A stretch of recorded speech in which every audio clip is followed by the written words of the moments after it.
Hello everyone and welcome to another brand new video. Today we're going to be going over the most recent episode of Pokémon Horizons, and this episode, it was pretty interesting to me actually. I really enjoyed it.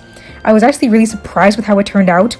So long story short, this episode is about this Poltegeist which shows up on the Rising Voltacular's airship, which by the way, we have the English name of the airship now. It is known as the Brave Olivine, which isn't too surprising because the ship is originally called the Brave Asagi, which is Olivine Town in Japanese, so they pretty much just localized the name. So yeah, the ship is officially called the Brave Olivine in English.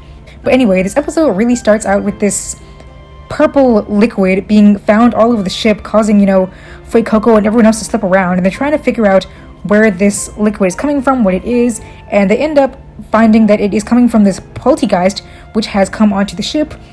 And I'm assuming, or at least we're, I guess, supposed to assume that it just hopped aboard the ship at some point, since they've been in Galar for a while. It probably just got on the ship somehow, and they're just trying to find out what's causing the liquid. They don't know that it's Poltegeist. Meanwhile, Poltegeist is just going all over the ship, running into the other ship's Pokemon, getting stuck on the back of a lowland muck, and getting into all sorts of shenanigans.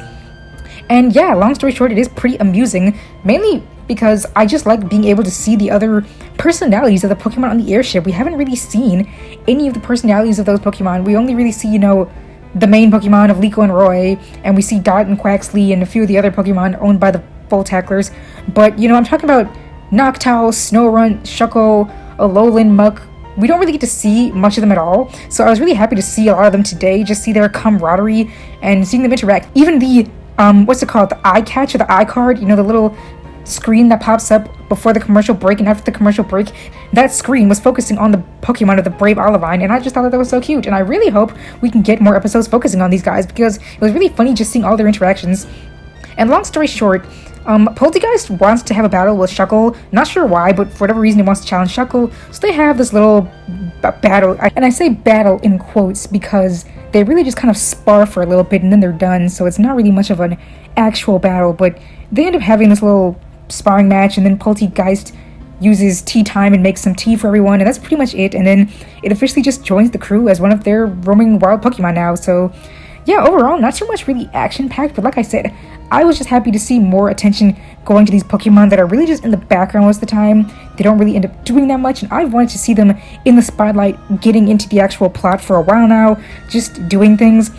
So I really enjoyed this episode. It turned out to be much more enjoyable than I originally thought it would be, and I hope we get to see more episodes like this in the future.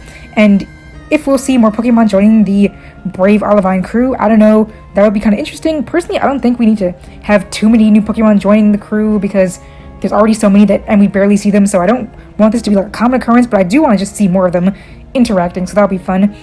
Oh, and also, there is also this Sinistea that also joins them at the end, which I guess they're implying that it came from this teacup that Liko's grandmother had lying around, that Sinistea must have poured tea, and that now it's a Sinistea.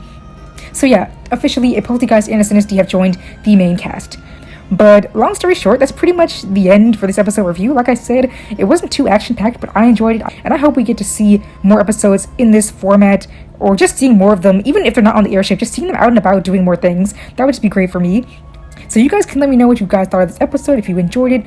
Tell me what you like about the Brave Olivine Pokemon, if you hope to see more episodes focusing on them. And I will see you all next time. Thank you!